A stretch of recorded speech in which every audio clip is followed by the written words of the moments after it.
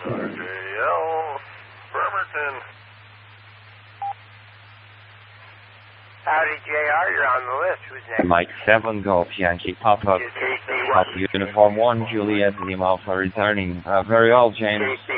Very good. Good copy here. I don't know if you heard on my previous contacts. I'm using today a Retevis RT3S. Very good handy transceiver, and also have a Baofeng, and using a hotspot here to get into the network today. My local time is 16:37. It's very, very cloudy here today. Temperatures are coming down. It's winter here, so it's around 15 degrees Celsius. Some light rain is coming our way.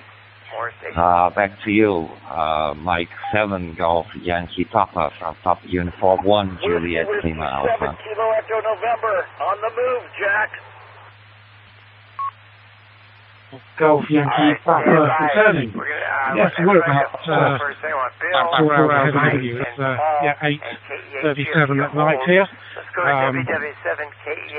Not worrying too much about time this week. I'm on my holiday, my annual leave from work. Giving me time to use the radio a bit more, get a bit more involved in the hobby. Yeah, I've also got a Baofeng, I think it's 1701 I have. I tend to use that when I take a radio out with me for walking. It's nice lightweight radio.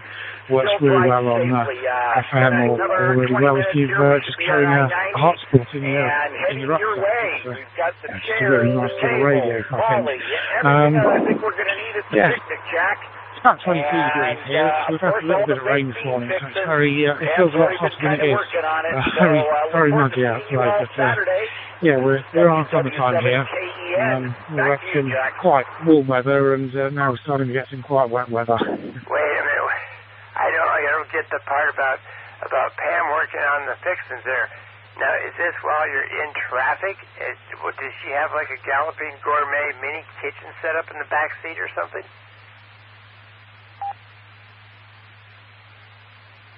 Well, that is funny. Yes, she's got a cutting board here, Jack, and she's hand chopping up all the beans. No. Yeah, she worked on it last night. She got the bacon and the smoking stuff and all the stuff, the sauce and everything, so that it gets to sit for a couple of days, so all the sauces and the flavors meld together, so that the baked beans will be all ready for Saturday. Wow. Okay, boy, she's not fooling around. She knows her business, doesn't she?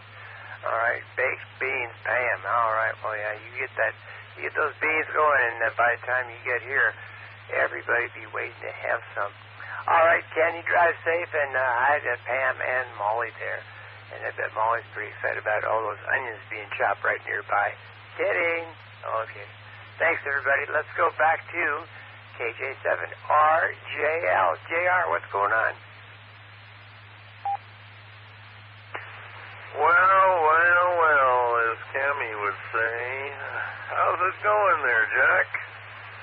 Yeah, it's been a while since I've been on here. Yeah, oh man, I've been trying to get on and I wanted to let you know, well, if the barbecue is this Saturday, or picnic, I still didn't get location, but that's all right. I have another engagement thing that I got to go attend to from 11 to 2, so I ain't going to be able to make it over there, but I got 10 tickets left. Only 10 tickets, so the odds of winning a prize for Kitsap Amateur Radio Club are really thin right now. You know, you might be able to get one if somebody's out there. They know how to get a hold of me. Anyway, yeah, the sun is kind of trying to come out there, Jack, but I don't know. That's 80-degree weather. Wow, air conditioning. Yeah, okay, but I kind of like it at the 65. Wear shorts and a short sleeve shirt and don't need a coat. It's comfortable. Anyway. Oh, Jack, you need to baked beans. Heck, I could have brought a big thing of. Oh man, you gotta have rain and shine, and I'll bring some chili to it. And let me know when that is. All right, Jack. Well, it's good to hear Grossy out there and everybody else. So, let me drop a sec. And everybody else out there that's listening, and all my ticket sales, I'm really needing to finish off with the 10 tickets and everything, so look up on the web there and see what the prizes are. I know it's a D75 radio on there. Handheld. Yeah. Anyway, so here's a good one for Rebecca. What do you call the club? The band, the cows made in a band. The cows in a band. Shredded Beef is what the name is. KJ7RJL. Oh, back to Jack. 7-3. Have a good day.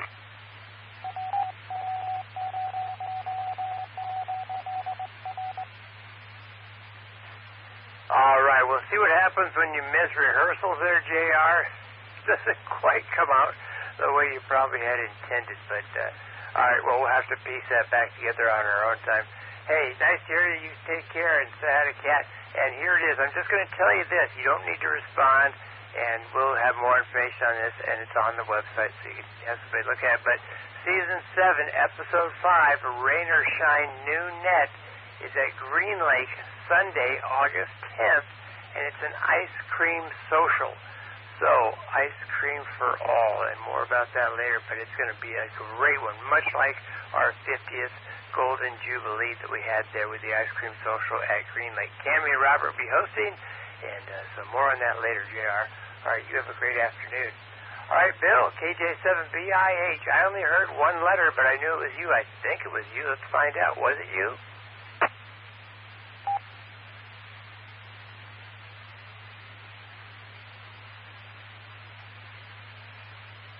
I thought it was. Let's try again. KJ7BIH. Bill, are you there?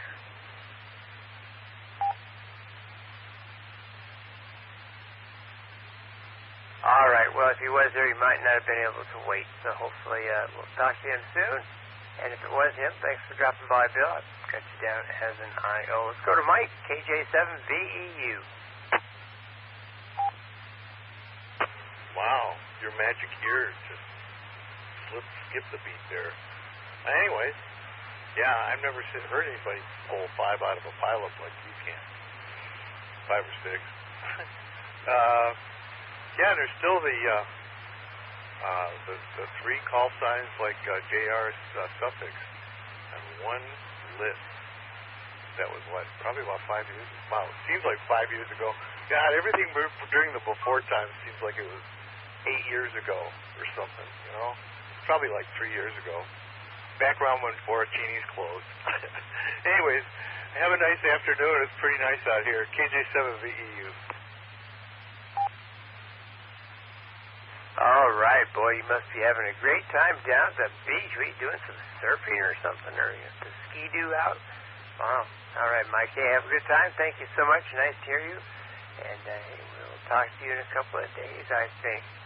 All right, let's go out to Maine now. Other side of the U.S. there with Paul, KC1VQS.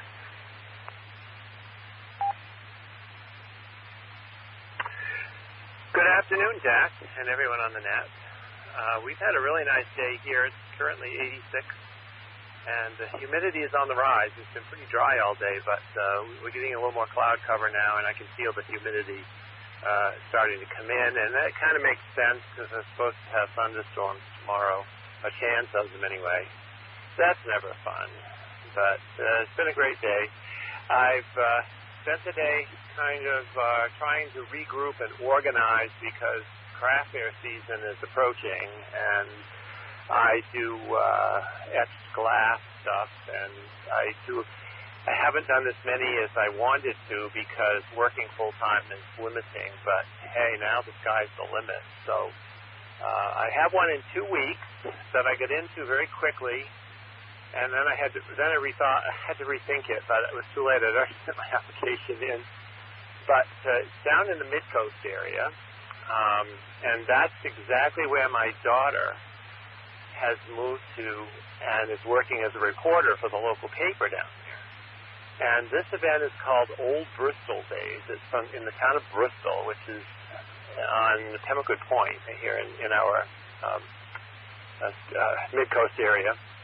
And we went to this 20 years ago when we were camping down there and had no idea what it was.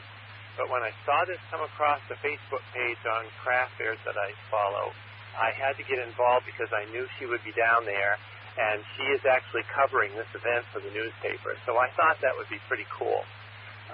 So I've ordered some more supplies, and the UPS truck just went by, and I got notice that we're coming a day early. So that was a surprise, and I'm looking forward to seeing what's there and what I can do for that. And with that, that's about all I'm up to today. And so I'm going to turn it back to you, Jack. I hope everyone has a great day. And, just have a great day, everyone. So this is KC1VQS. All right, Paul, that all sounds great. Well, enjoy your afternoon. Thank you very much for the East Coast report. Very cool, very cool. And, I always like it when something comes early, especially something like an electronics toy or part of the shack that you need or something like that. And they say, oh, well, it's meant to come in tomorrow, but, hey, it's on a truck for delivery. And then the truck pulls up in front, and you're like, wow, okay, that's pretty good. I've only had that happen once, but it was pretty darn nice. Anyway, all right, Paul, you take care, and thanks again. Appreciate that. Hey, Fred, I knew that was somebody I'd talked to before. When you called in, you said QFT. That's all I heard, but then you came back, and it was you. There you are, Medina, Ohio. Fred, what the heck's going on out there? KE8QFT. Go ahead, sir. Well, Jack, it's 91 degrees here. You know, I finally got the All-Star work, and I was going to walk outside and enjoy my coffee and talk on the radio, and no, I turned right around and came back in the house. I was greeted with a wall of heat. You know, you talked to me before. You remember the QFT? That's cool. I was stationed out there at Fort Lewis in the 70s, and that's a beautiful area y'all live in out there, the great Pacific Northwest. I didn't appreciate it at that time as much as I do now, because I was in the Army, you know. But I developed an attitude about the Army. I got out. Then I went back in 6 months later and finished my 20 years. So I hope you can hear me okay. How am I doing there, Jack? Well, Fred, your note is sounding pretty darn good. Yeah, it's fantastic.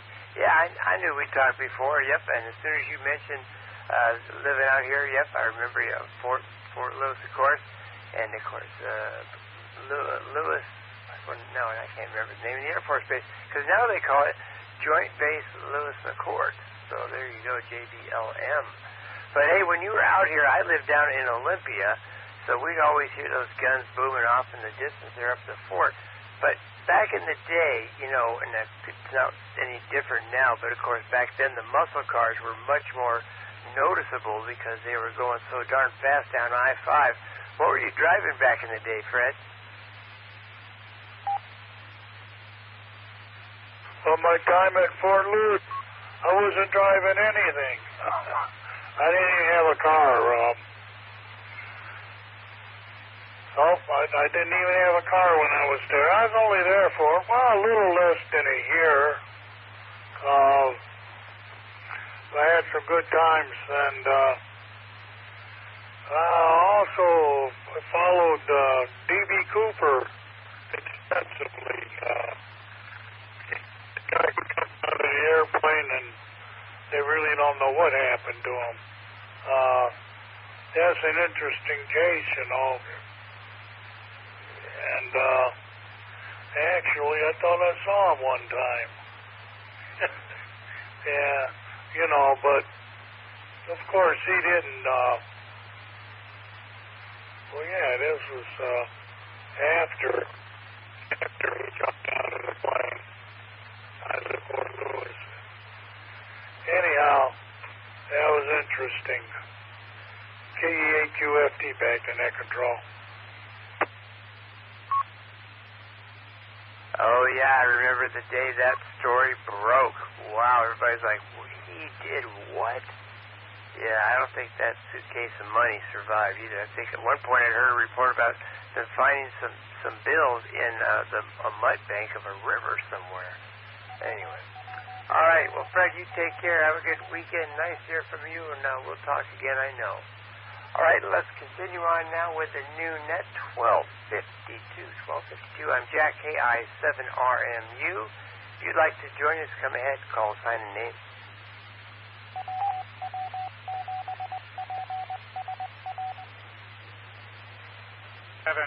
RYW, Kilo Indigo 7 Romeo Yankee Whiskey, dated in Wallingford. Hey, David, I've got you down. Stand by. Anybody else for the new net? Come ahead.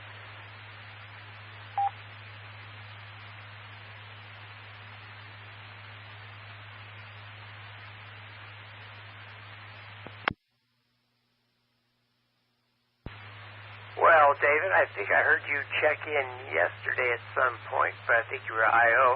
How are you today? What's going on? KI7RYW.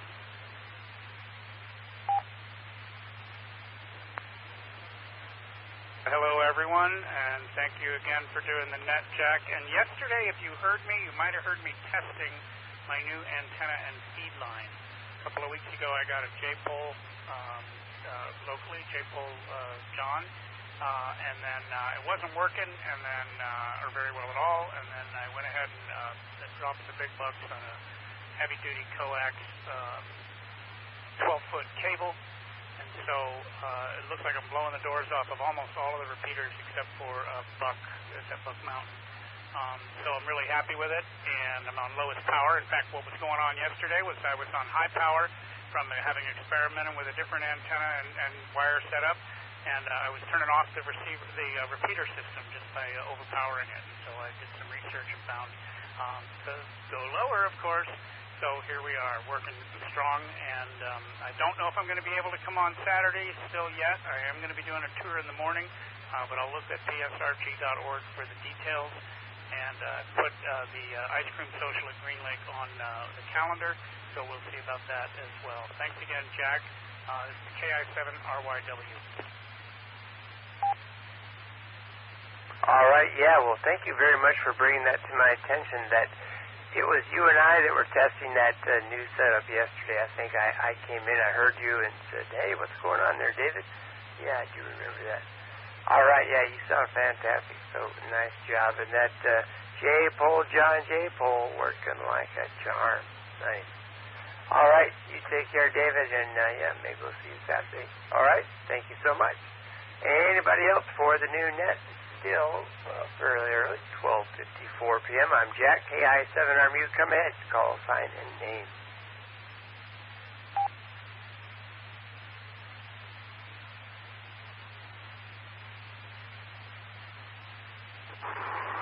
Jack, I'm just IO here, WW7KN. We're just about to get on I-90. Hopefully I'll check in on tomorrow's net, and I'll do it via the repeater. You all have a great day, 73s, everyone. All right, Ken, I got you down as an IO for the second part for today. Travel safely and tell Pam more onions, more brown sugar for those beans, okay? See you later. All right, anybody else? Come ahead, call, sign, and name.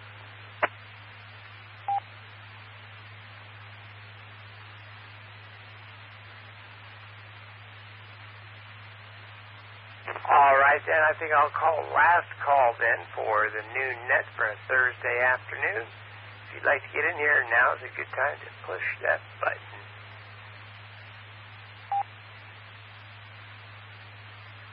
Kilo 6 Papa, Key Lima, K6PKL. K6PKL.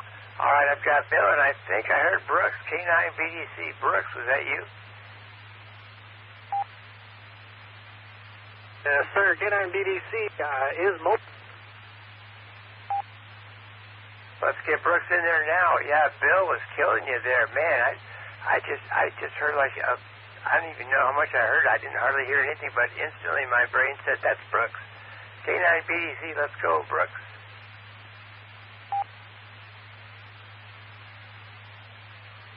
Good afternoon, Jack and everyone on the net. K9BDC, Brooks here, mobile in Linwood, just leaving the branch up here, and headed out to Woodinville.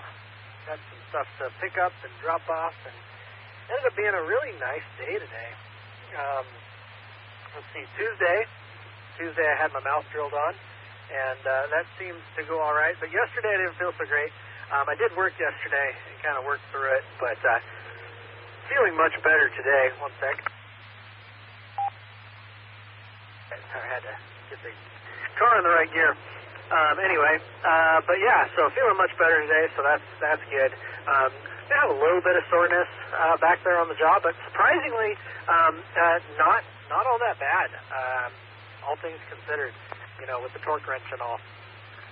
But I will say that the extraction of the tooth was much worse.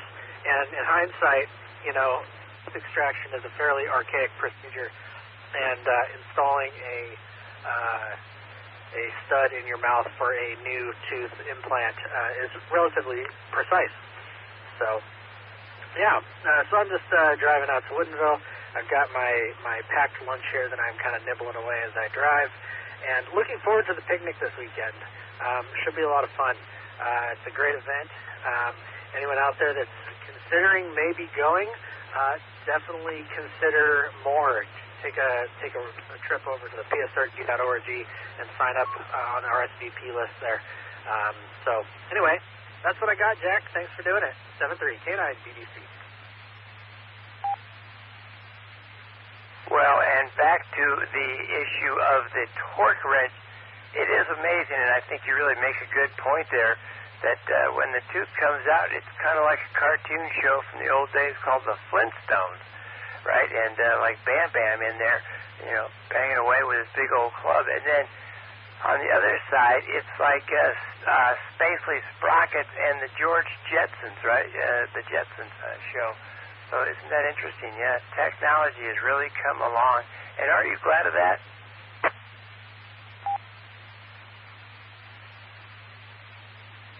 Yeah, I like that analogy there, Jack. The Flintstones and the Jetsons.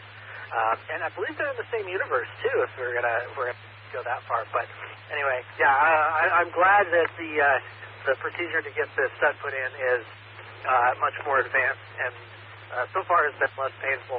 And I think as long as I continue to take my antibiotics, it should be less, what would be the word I'm looking for, eventful. Anyway. Well, thanks for doing it, Jack. K9 BBC. Yeah, that trigeminal nerve can really be a bummer. All right, you take care. I'm glad you're doing well. Cannot wait to see you, and I'll give you a call after the net at some point this afternoon if that's working for you there. Brooks, thank you so much for being our vice president. You do a great job, and you are a go-getter, I tell you.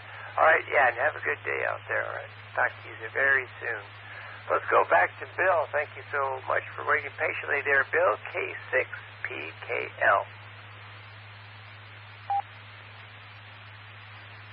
Okay, well, I'm out here working outside, so getting ready to put up a little pole to put up an antenna, and so that's what I'm doing right now, working on that. And I want to mention, medical science has really improved. My ex-YO about a week ago went over to Stanford, and she needed a new aorta valve, and all they did is they just went through the vein and slid it in the hole and closed her up, and she was good to go.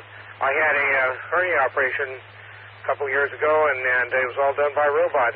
And the robot actually put three holes in my belly and inflated it and went in there and fixed the problem. And I called In and Out Burger, by the way. So I was in the morning and I was out in the afternoon. So what a deal! Didn't even have to see her in the hospital that night. So medical science is really improving on all this, and has even do with dental and all that. So. Dental service, and so all this has happened in our big world. K6 speaking over, have a good one.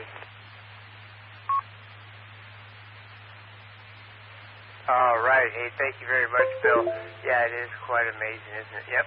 Hi, I'm your robot doctor. I'll be treating you today. It's like, what? Oh, okay. Yeah, somebody I was talking to just the other day when I was in for one of my appointments said, yeah, I just had my knee replaced a couple months back, and a robot did it. Wow, that's just incredible, Anyway, all right, Bill. Yeah, in the University of Washington, they had a cable channel many years ago on public access, and they had the surgery channel, and every once in a while they'd show something. One time I saw a hernia operation. Wow, no robots there, but that was quite interesting. Anyway, take care. All right, I'm Jack, KI7RU. We are in the clearing the deck. We used to call that clearing the deck. Last call round right now. Last call for the new net. If you'd like to join us, come ahead. Call, sign a name. KI7, Zulu Echo, India. Kim? Alpha Bravo. Kimmy.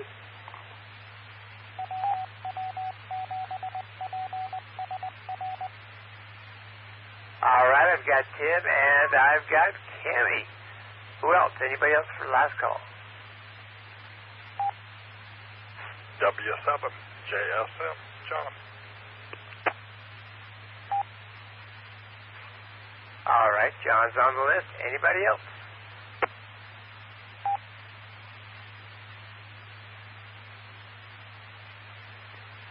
Well, let's take it back to Tim. Tim, KI7ZEI, go ahead. How are you enjoying this fine afternoon?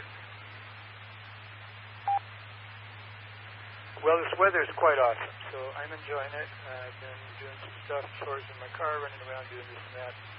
And, oh, by the way, I still don't have a radio in my car, really. I'm using a HD with a little teeny egg-mount antenna at the moment. And it's not really satisfactory for anything, if I'm up in Everett or something, it doesn't quite make the trip. But I've been kind of vacillating about installing stuff in my car because, routing.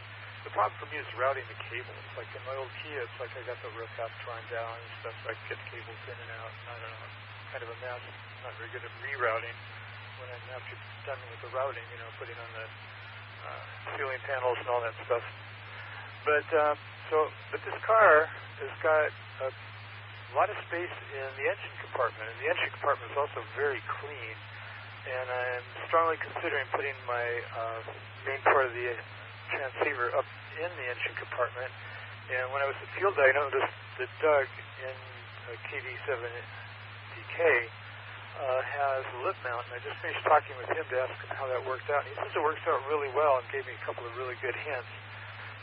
So I'm going to go that route and put have a antenna mounted on my front on the engine cover, and maybe also have another antenna in the back mounted to a lip mount in the back. But anyway, so I'm going to be doing that pretty soon, so that I'm not just running around trying to use an HT for everything. It will be much better for everybody. So that's kind of what I'm up to, not exactly today, but considering how I'm going to go about this, getting the parts I need in the installation and get a move on that. So anyway, I doubt if I won't have it in for Saturday, but I'll have it in there in the next week or so.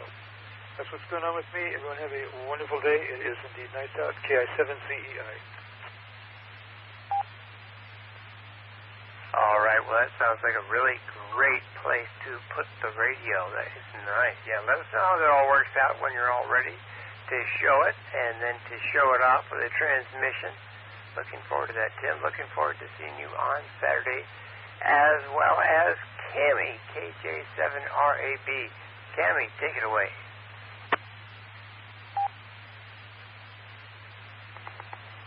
Well, good afternoon to you, Jack, and everyone out there on the net. Cammy here, KJ7RAB. I'm so happy I made it in time for last call.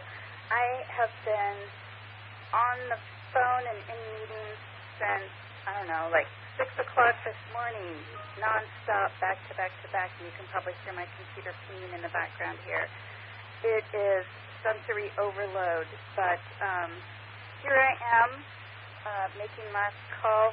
I turned the radio on just in time to hear the tail end of Brooks, so radio waves to you, Brooks. What else? I don't have a lot of exciting news to share, but I'll share on behalf of Robert because with his new job, he's learning how to weld, and I'm so envious. I really want to learn how to do that. I took a welding class about 100 years ago up at the college where we have field day. That's a really great school, and they have all kinds of really interesting things you can learn up there. But a lot of the classes are during work hours, so I wasn't able to take many of them. But I did take a little welding class, and it was a lot of fun, and it's something that I'd like to learn more about. But he's, first week on the job, and he's already welding things, and his welds look really amazing.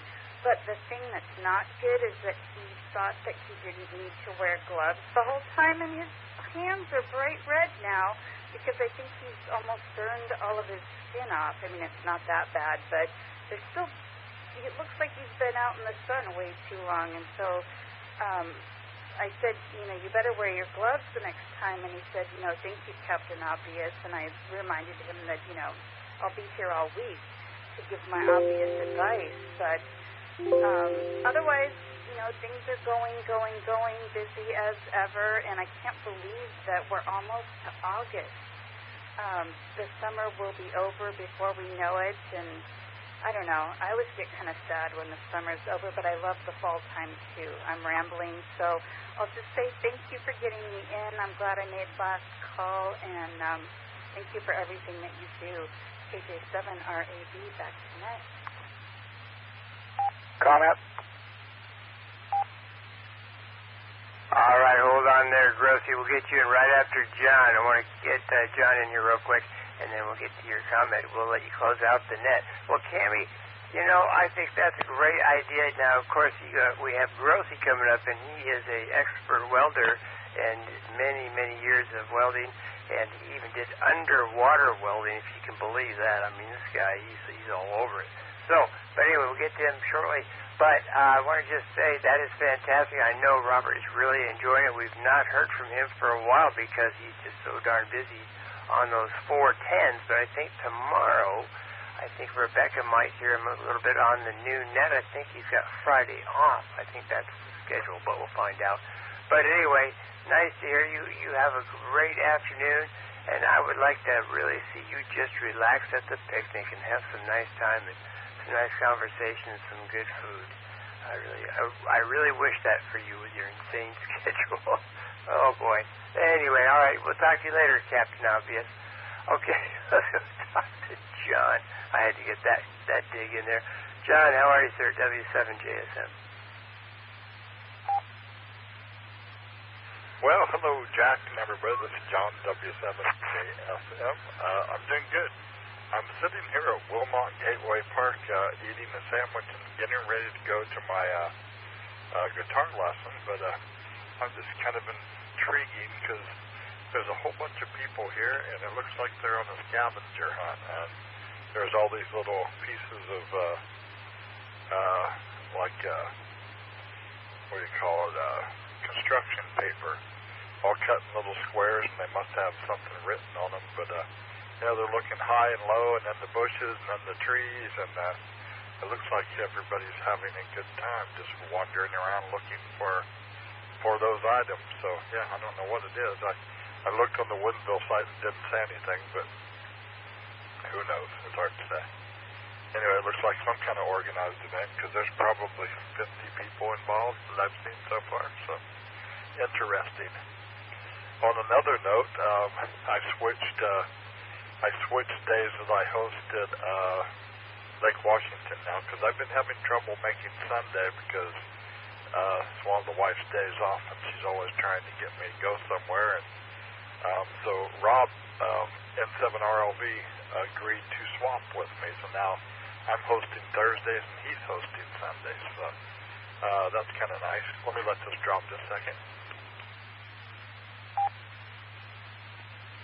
That was W7JSM returning. On another note, it was my plan all along to come to the picnic, but because it's conflicts with the Lake Washington Hem Club's rain or shine net up at Cougar Mountain, that is where I'll end up being. And I got called out on the net this morning saying, hey, you were going to take a guitar to the picnic, so why don't you bring it to the rain or shine? So looks like I might be doing that. Might just be an acoustic, but something anyway. Anyway, I hope the picnic goes very well, and I'm sure we'll have fun up at Cougar Mountain. Maybe even see a bear, never know. W7JSM.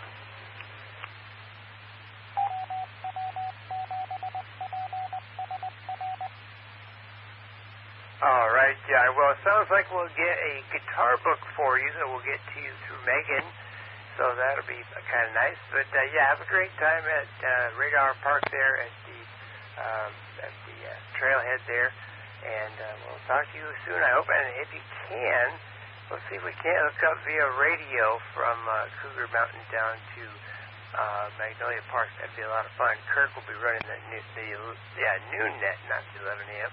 What am I saying? So, anyway, all right, you take care, and we will talk to you very soon.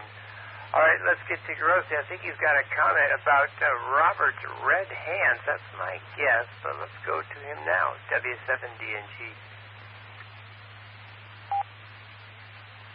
Well, the red hands, he's going to be a lobster for a while. He's going to really enjoy when it starts itching. Sorry about that, Robert. But, what do they call it? Alvera? You know what I'm talking about, the plant. Get that. That's real good on them. It'll ease the pain because it is coming. I don't care how strong or how proud you are. It's coming. Been there, done that. When I was a young buck, never wore gloves. Was too busy going from here to here, here to there. Well, you suffer in the long run because that's no fun on getting a radiation burn. And that's what it is, radiation burn. And your friends are 6011 and 7013 and 7018. 7018 butter rod. You'll have fun with that. But 6010 and 6011 I use that for cut rod. If you want to cut something up, hold on a second. Want to cut something up? Yank the juice up, turn it up all the way. And you can drill holes, cut air shocks, cut off bolts, cut off, I've cut up to half-inch pieces of metal with just using that. I don't even own a cutting rod. If you're doing wire feed, you can do the same thing with it. It's a little trickier, but you got to just catch it just right. You can take the wire and just cut alongside, and you cut 1/4-inch plate pretty easy. I had a neighbor down the street wanted his shocks off on his car because the bolts were rusted up. Brought him up here, and I brought out my buzz box and pulled it out, and he says, "Don't you have a cut and torch?" I said, no, that's too messy. Went to town with some 6011. Boom, done and gone. So that's just my tips. And to top it off, if you ever do need any tips or want any little tricks of the trade, don't hesitate to call me. You know, I'll be more than happy to help you out there. Been there, done it, and then some. W7 DNG. All right. Yeah, I was going to say, you're a great resource for Robert, that is for sure. Especially when he puts on the old Jacques Cousteau scuba gear and gets underwater, starts looking for something to weld. Oh, boy, that'd be the day, huh? Well, he'd probably like that. Anyway, you take care, Grossy. All right, I'm going to do one last call just in case. Anybody else for the new net? I'm Jack, KI7RMU. Come ahead, call sign and name. W7DNT, and then I'll get out of here.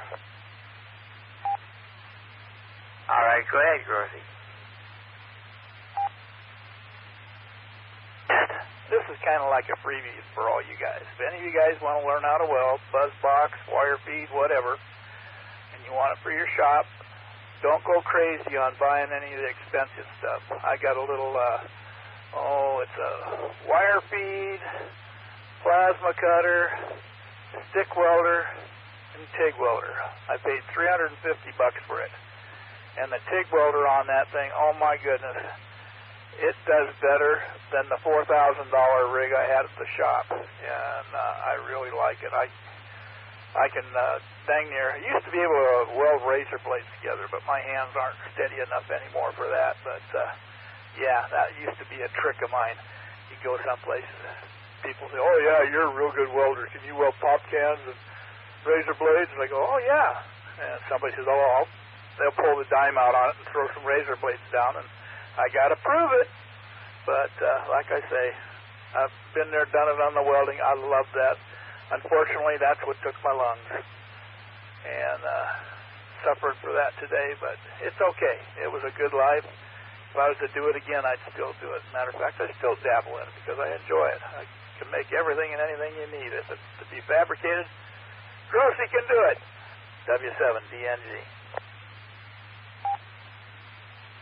All right, thanks again, Grossy. Yeah, don't forget you did say it was a good life. Hey, you're still having a good life, my friend. Don't forget, okay? Good to hear you, my friend. Take care. All right, one last call. Anybody else? W for a recheck comment.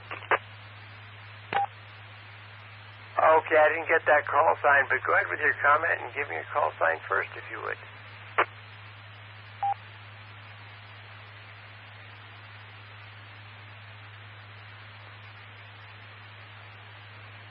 Kilo Indigo 7 Romeo Yankee Whiskey David, and I wanted to comment on the whole welding situation. I lived in France on an antique steel barge, and I taught myself to weld before YouTube. I taught myself to weld enough to know to hire a real welder if you want it waterproof. That's it. KI7RYW. All right, David, but that would not require, unless it was a commercial ship or a government contract, something like that, that would not require x-rays. Is that right?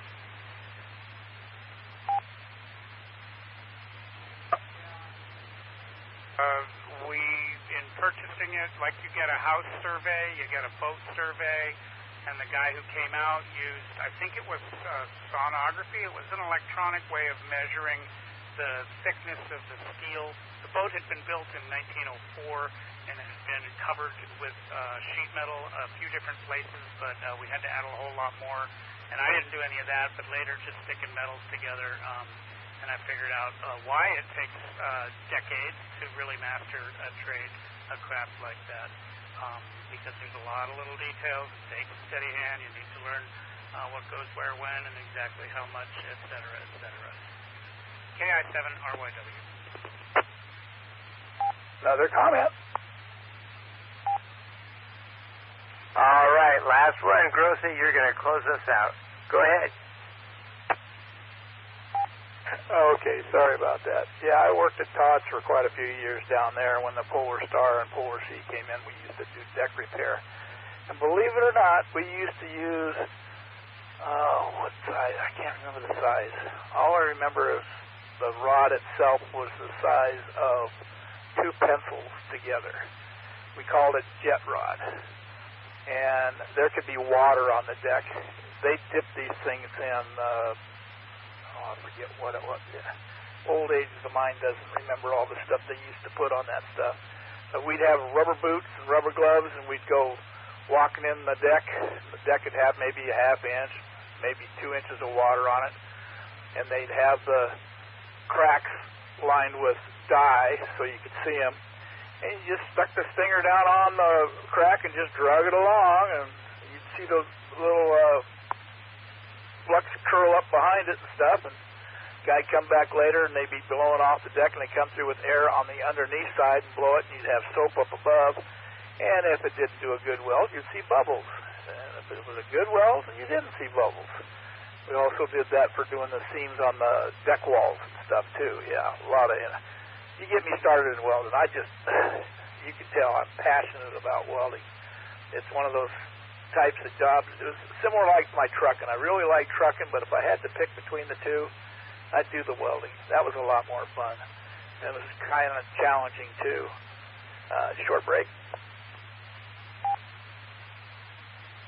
And the last thing, my first time going on in the shipyards was my first job. And I'm sitting there with a straight piece of 6011 rod, and we're welding on some decks. They're flat in these big warehouses that they got in there. They take the decks when they're done and lift them up and take them out to the ship. Well, we were welding these little gussets underneath the deck, and all you had room for is just to see underneath the deck with your head and stick your rod back in there. Well, I didn't know at the time you could take 6011 and 6013 and dang near bend it into a circle, and the flux would still stick to it. Because when you had to weld the overhead, you couldn't get your stinger in there running a straight rod. And this one guy just laughing at me. He said, "You're a brand new welder, aren't you?" And I go, "Yes, sir, I am." And he says, "Let me show you a trick, and it'll save your butt, your neck, and your arms." He showed me that trick, and I go, "Oh, my goodness." And, yeah, that's one thing I've always passed on to guys. 6011, 6013's your friend. 7018, the flux will blow off. But 7018, I call it butter rod for one reason. You can put it down on a line that you're welding, just drag it slow, and it just flows just like butter. W7DNG. I'm done. Sorry. Don't worry about it. That's fun. Yeah, well, that's passion for you right there. All right, fantastic. All right, Chris, you have a great afternoon. Well, and I hope that when the guy was down below blowing air through the deck above and you were looking for, you know what I'm going to say, those tiny bubbles of Florence Wolk. All right, that's the new net. Thanks, everybody. Thanks for joining me. Your support is greatly appreciated. For more information about the Puget Sound Repeater Group, please see psrg.org. And don't forget the Thursday night net coming up tonight at 9 p.m. All right, I want to thank everybody once again. This is Jack, KI7RMU. Have a great afternoon.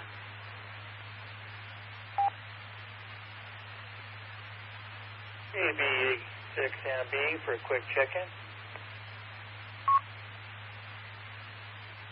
AB6MB, go Jeff, late check-in. Yeah, I slept in late.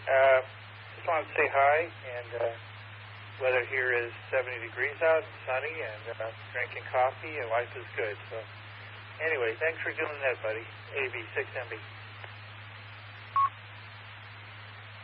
All right, life is good. That's right. All right, Jeff, thank you so much. Yeah, have a great afternoon. It sounds like perfect weather in the Bay Area. KI7RMU. Hey, Jack, can you copy it all? K9JEB. Yeah, perfectly, John. You sound great. You're blowing up the receivers. Yeah, you're doing great. All right, the angry bees are very angry today. So, anyway, I just turned the radio back on here after my meeting, so I guess I missed the net. Oh, well, that's the way it goes. Anyway, thanks for running the net. Hopefully we'll see you on Saturday. K9JEB. All right, yeah, I hope so, too. That'd be a lot of fun. All right, it's going to be a good one. All right, K9JEB, KI7RMU.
AB6MB, AB6MB, KI7RMU.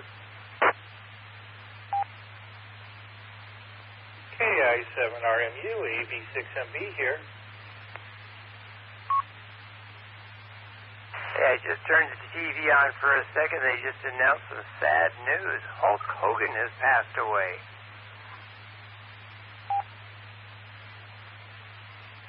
Man, there's a guy you thought was going to live forever.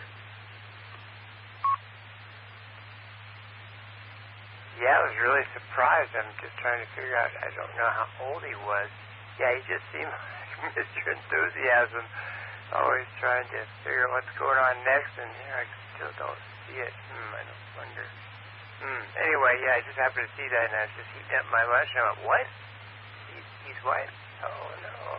Anyway, I thought I'd just let you know. All right, hey, I'll talk to you soon there, Jeff. KI7RMU.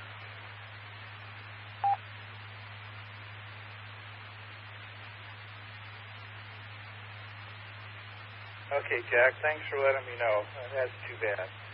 Oh, man. AV6MB.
This is a test from KK7UUM of a new antenna I set up. Just wanted to see if I'm getting through. I'm watching the online meter.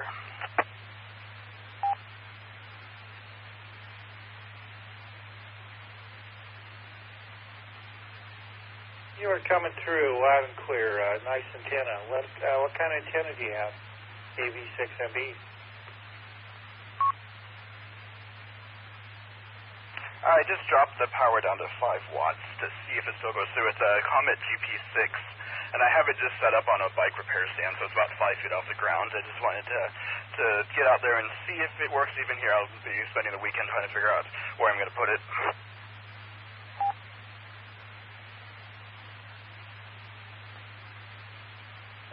Well, it's definitely doing the job for you. It's a nice antenna, by the way.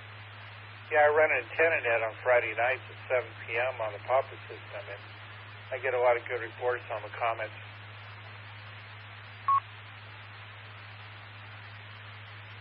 Yeah, I'm excited to have something a little more. I have some homemade ones, like some J-poles and stuff that I've used. This is the first kind of proper antenna, I guess, that I've had, so hoping it helps me. I do a lot of soda and chasing those people, and it's hoping to get a little better range on it.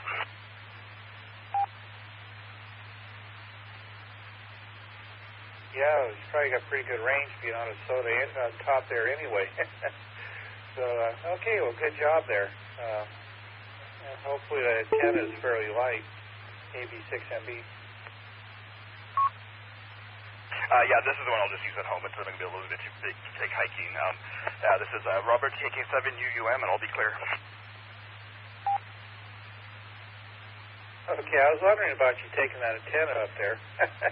AV6MB. Have fun there. AV6MB clear.